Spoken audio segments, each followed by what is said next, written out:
It's not only news, it's science breakthroughs. Tomorrow's technologies. Advanced medical techniques. It's a glimpse into the future where we discuss artificial intelligence, earth and energy, enhanced humans, future society, health and medicine, space, robots and machines. Welcome to Science Bytes with Joe and Craig. Today is Thursday, October 22nd, 2020. I'm going to start today's show with a question. Craig, why don't you tell our listeners exactly what evolution is? Like what, a couple of paragraphs? That's a huge topic. I know. All right, so let's see. Evolution is a change in the hereditable characteristics of biological populations over successful generations. These characteristics are expressions of genes. They're passed from parent to offspring during reproduction. So different characteristics tend to exist within any given population as a result of mutation, genetic recombination, and other sources of genetic variation. So evolution occurs with the evolutionary processes such as natural selection, including sexual selection, and genetic drift act on this variation, resulting in certain characteristics becoming more common or rare within a population over time. How was that? See, it was easy. I told you it was easy. Nothing to it. So all species continue to evolve, including us humans. That brings us to the main topic. A team of scientists have just identified a new way humans are continuing to evolve. Which I find totally fascinating. So before babies are born, a median artery running down the forearm supplies their hands with blood. But shortly after birth, most people's median artery fades away after two others take its place. Now, research published last month in the Journal of Anatomy shows that the percentage of people who retain their median artery has been growing since the 18th century. Direct evidence that our species is continuing to develop new biological traits. I wonder if I still have mine. You don't know. We should get tested. I'm I know. curious. Based on existing records and new studies, the team found that only 10% of the people born in the 1880s retained their median artery, compared to 30% of those born in the late 20th century. With those numbers, the team concludes that this is the fastest rate humanity has evolved over the past 250 years. That's so cool. Yeah. And if the trend continues, which they think it will, people with a median artery will become the norm rather than the exception. It's fascinating, but it can come with medical complications, as the median artery has been linked to painful cases of carpal tunnel syndrome. The increase could have resulted from mutations of genes involved in the median artery development or health problems during pregnancy or both. If this trend continues, a majority of people will have a median artery of the forearm by 2100. Generally, genetic changes from evolution that are beneficial often remain, as in this new human development. The researchers at the Institute of Evolutionary Medicine at the University of Zurich, Switzerland, say the median artery offers benefits because it increases overall blood supply and can be used as a replacement in surgical procedures in other parts of the body, which is pretty cool. Other examples of human anatomy changing over time include the prevalence of spina bifida, abnormal connections of two or more bones in feet, increasing absence of wisdom teeth, thyroidea ima artery, which is the branch of the aortic arch, decreased over time and disappeared completely by the end of the 20th century, and fabella, which is a small bone in the back of the knee, which has increased over time. There is really no difference than the bacteria discovered at Chernobyl that shields against radiation. That type of shielding protects the organism, then allows humans to try and use them as a living shield against space radiation to protect our astronauts. Or make changes in tardigrades. Just in case you thought tardigrades couldn't be any more indestructible, scientists just discovered a new species of the little buggers that seem unbothered by deadly levels of ultraviolet radiation. Tardigrades, nicknamed water bears or moss piglets, are microscopic animals capable of tolerating some unbelievable harsh conditions, such as freezing temperatures, radiation, dehydration, and even a vacuum of space. In 2016, scientists in Japan managed to revive a tardigrade that had been frozen for more than 30 years. There are around 1,300 different species of these 8-legged creatures and are all found all over the world. This new species glows a deep blue when exposed to UV radiation, which scientists believe is some sort of biological shielding mechanism. The Indian Institute of Science researchers wrote in their paper that after UV radiation treatment, the tardigrades were observed daily for signs of life, meaning they were moving around and laying eggs. There was no significant change in the number of eggs laid, their hatchability, and the hatching between UV-treated and untreated specimens. After confirming that these new species had more resistance to radiation, the scientists then attempted to transfer that shielding to other organisms like the roundworm, which is commonly used as a model in biological research. This is so cool. They didn't do any genetic altering or anything like that at all, but rather just coated the worms in pigments from the tardigrade's skin. And you know what? It worked.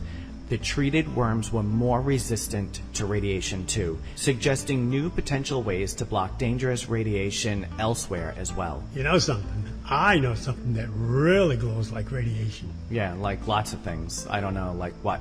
You'll find out after the next break. Cheater.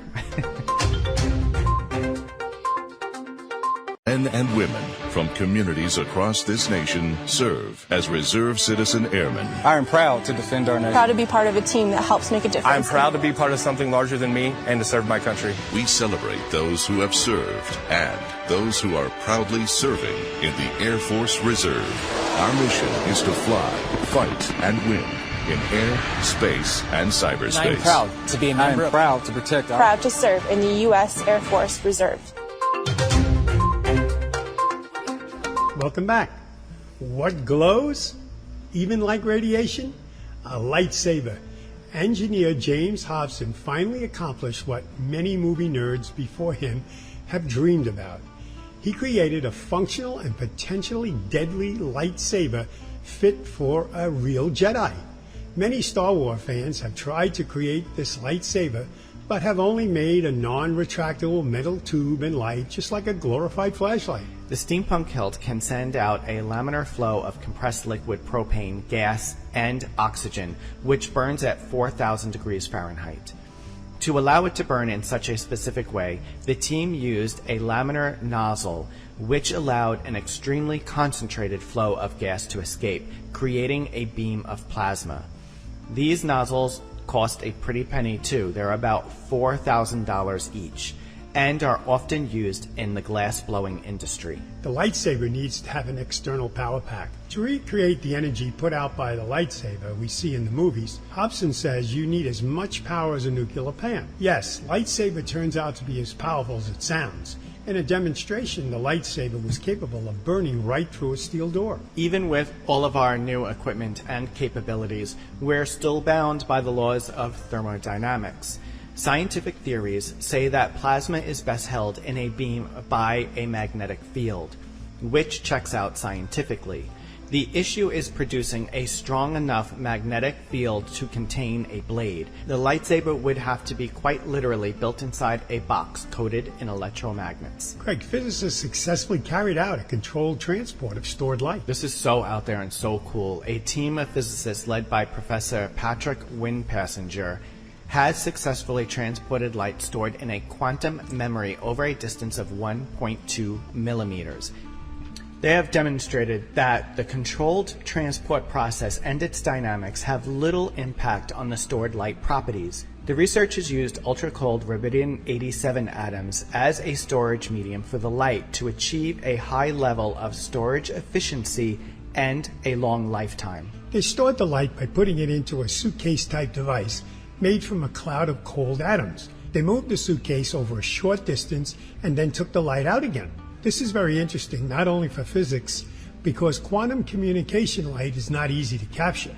if you want to transport it elsewhere in a controlled manner, it ends up being lost. The controlled manipulation and storage of quantum information and the ability to retrieve it are essential preconditions for achieving advances in quantum communication and performing corresponding computer operations in the quantum world.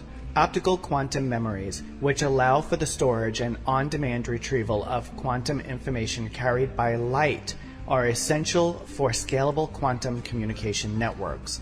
For instance, they can represent important building blocks of quantum repeaters or tool in a linear quantum computing fashion.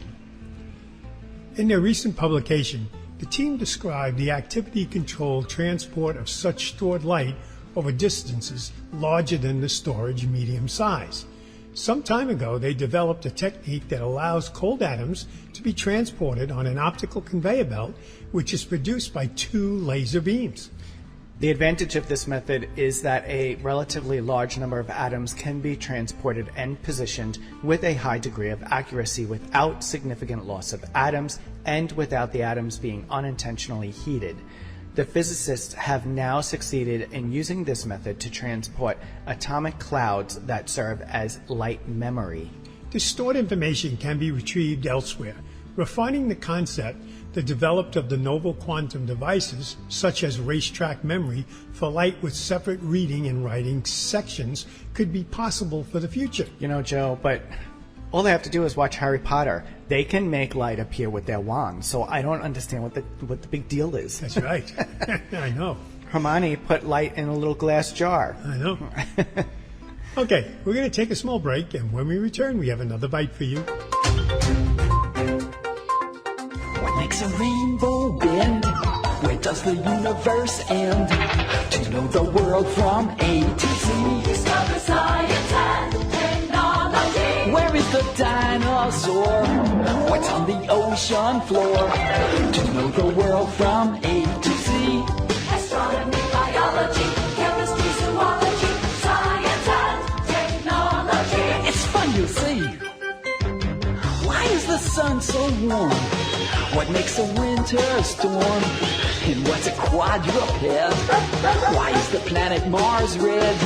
You'll find there's lots to know, and exploring as you go, to know the world from A to Z. Discover science and technology.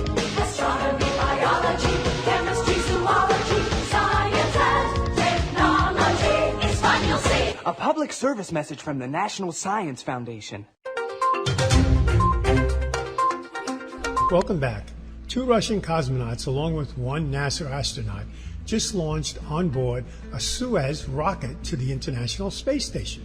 On the next Soyuz launch, an all-Russian crew will make their way to the space station, the first time since the start of the ISS crew program almost 20 years ago. The launch also marks a significant inflection point in the continuing Russia-U.S. relations of decades of successful collaboration in space travel. Russia is also planning to make its own way back to the moon, but not as part of NASA's upcoming mission there. The head of the Russian Space Agency confirmed that they are not interested in participating in NASA's Artemis moon program. Space is humanity's next frontier. And hopefully it'll be a peaceful one that unites us instead of dividing us. I think it's going to be really good. I can't wait to get to space. I want to go into space. Yeah. You're a little spacey anyway. Oh, thanks, Joe. Well, that brings us to the close of another show. You can find our shows on our website, mysciencebyte.com, and on all podcast platforms. Joe and I are grateful to you, our listeners. Let us know how we're doing by leaving a review and giving our show a 5-star rating. It really helps to move up our ranking so more people can find us. Because of your continued support, our show is now available in 18 countries. Thanks again for listening, and we will be back next week with a whole new episode.